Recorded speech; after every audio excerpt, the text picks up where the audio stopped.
I have a history as a futurist. I've discovered that people that write about the next 50 years of this or the next 25 years of that have a term for themselves, and they call themselves futurists. It's like our historians maybe calling themselves pastists instead of historians, but now I have to figure this out.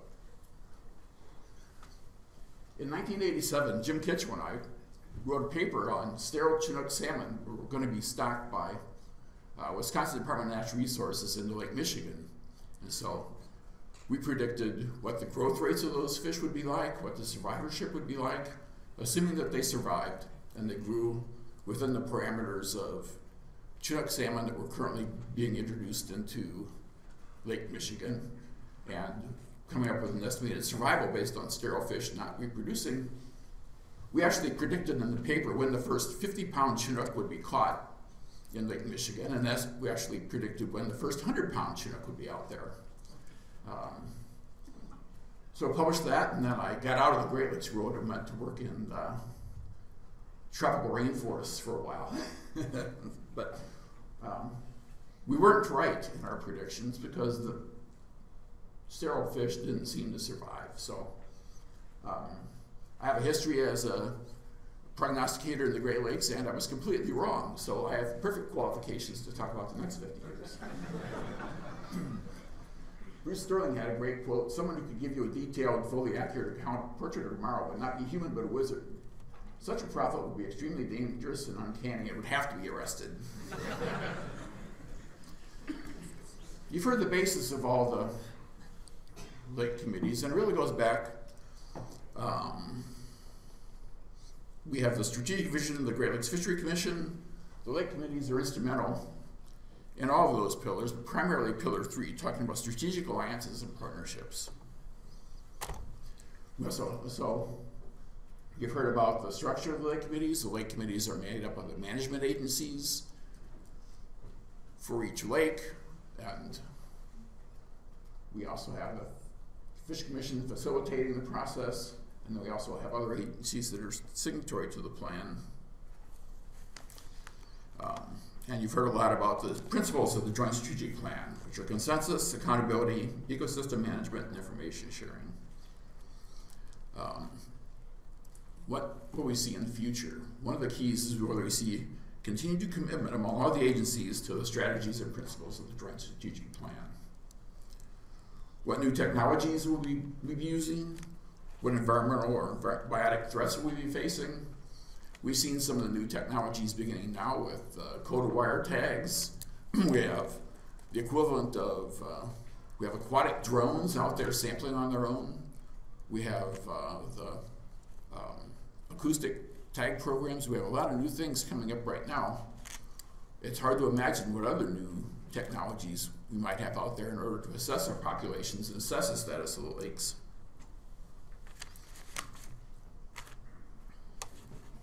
Who's going to be here? Well, in 50 years, the elder statesmen, the Marx and Rogers that will be sitting in this room, are probably your 14-year-old son or daughter or nephew or niece or your neighbor or a kid in some other country that's not here yet.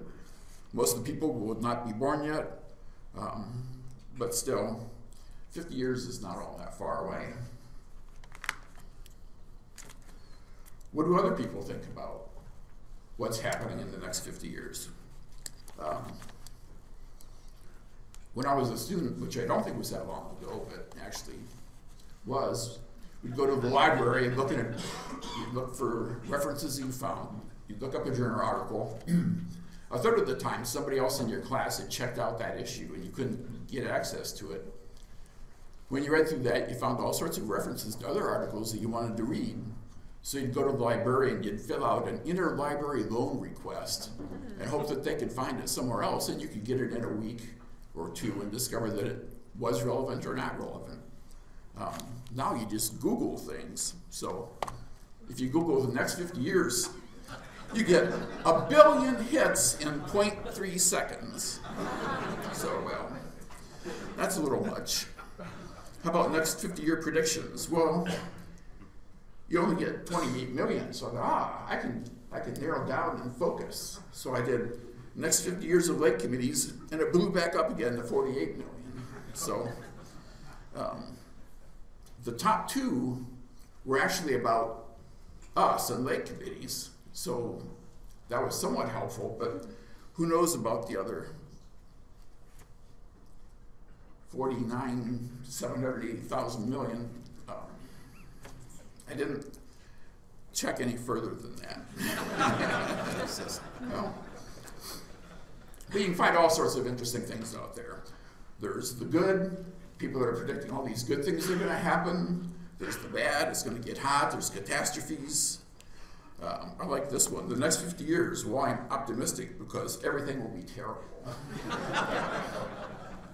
And then I was going to have a Clint Eastwood theme with the good, the bad, and the ugly, but my wife made me change it to the celebrities because she likes Mac Wallace and didn't think he was ugly. Well, really, the future is what we make it to be. And a lot of us in this room need to work on some things. One of those things is look around the room. We need to be more diverse because our fisheries are more diverse. And the stakeholders that we have out there are more diverse than they were in the past. And Roger was the first one this morning that actually really mentioned stakeholders. And we need to be relevant to the fishermen and the fishers and the people that are out there using the resource. And we need to reflect their view and the balance of how they envision the fisheries and what they want out of the fisheries. I think that we will need to become more diverse if we want to stay relevant. And our fisheries need to become more diverse if they're also going to be relevant. Early on, the fisheries were less relevant than shipping interests, transportation, other things, and some of those things still remain the case. We still have pipelines for crude oil that go underneath the Great Lakes. We have to worry about those things. I think that more environmental agencies might become signatory to the Joint Strategic Plan. I think that's a way we've seen that a lot of those other agencies are important to the sorts of things we do. And I think we need to maintain healthy fisheries that are economically important. And that economic importance cannot be understated. There has to be an economic value to the fisheries that are out there that we need to enhance and make clear to those politicians, whether they're state government or federal government, that these are important issues and these need to be addressed, and we need to put the effort into maintaining those fisheries.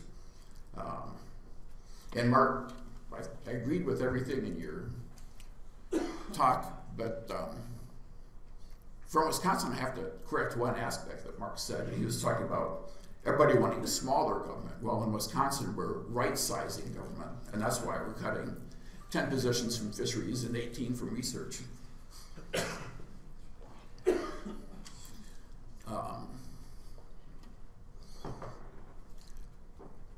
The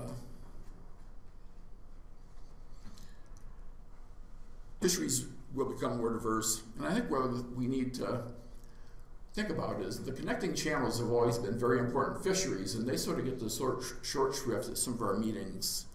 Sometimes one lake committee or another committee is dealing with the issues in the connecting waters. Those connecting waters are locations where a lot of people are located, where a lot of fishing effort goes on, and those are economically important. I think shore fishing, pier fishing, tributaries, all those are very important. They're going to gain in importance along with diverse nearshore opportunities. So I think in terms of our fisheries, the economics of the nearshore fisheries are going to be very important to us, and we need to put some effort into thinking about those. We've been doing some of that.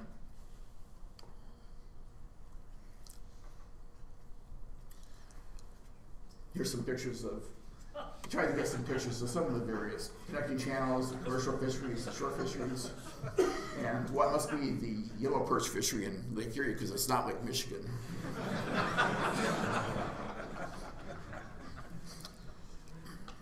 In terms of challenges, aquatic invasive species are going to continue to be a threat, whether they're Asian carp, spiny water flea, sea lamprey, alewife.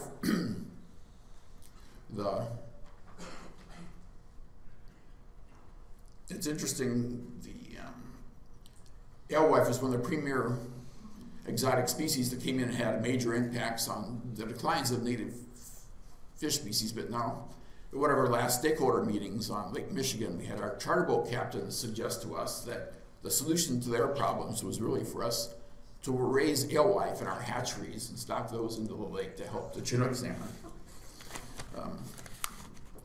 I think productivity changes will continue to be a challenge, particularly for the forage species, and that's going to impact our efforts at restoration of native ciscos and other species. But one of the things I think that will happen in the next 50 years, this is my one big prediction, that the Corps of Engineers will embrace the challenge of ecological separation and do something.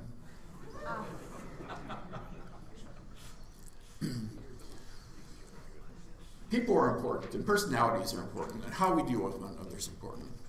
There will be issues where the agencies differ from other Lake Committee members. Personal relationships are key to being able to manage those situations and dealing with consensus. And key to those also is the role that the Commission plays in helping getting the parties together if they can't agree on where we're going.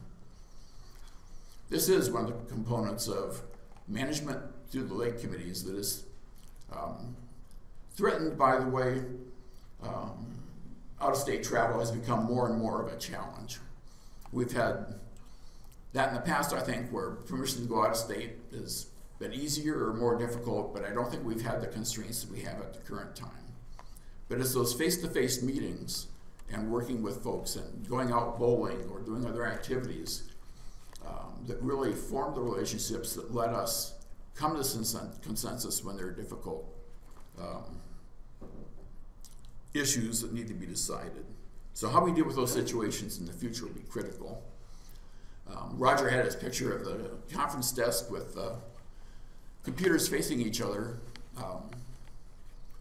One of the things I thought about when I was thinking about the 13-year-old and 14-year-old folks that are going to be the sages in the next conference when we talk about the 100 years of the Lake Committees. If you see those kids now in the mall, they're sitting around the table texting each other and not saying a word, and all 10 of them are texting different subsets of the folks around them. So I hope that's not the vision of what happens when those folks become Lake Committee members. This could be an interesting time.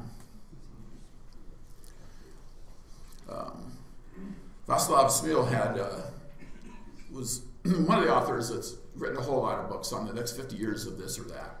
But one of the things he's done is to go back and appraise the reliability of forecasts. So he did an analysis where he looked at what the predictions were from papers in the past, predicting what would have happened now, to see how good people were at predicting. And one of the things he said, these retrospectives reveal that most of the long-term range quantitative forecasts, whether it's 15 to 25 years, turn out to be useless within years or even months of publication. So I'm hoping that that's not the case for the things I've said. The next 50 years, they're not that far away. Our grandchildren will be the biologists and managers. The Lake Committees need to be more diverse. The fisheries are going to be more diverse. We need to pay attention to the diverse fisheries there are. We need to pay attention to the connecting channels and therefore fisheries. We're not going to control sea lamprey in the next 50 years. I don't think that's going to happen. And other aquatic invasive species remain a major threat. With that, I'd like to end with just a couple of photos of fishing on the Great Lakes and introduce our next speaker in the bottom there, Mr. Holy, enjoying fishing in Wisconsin.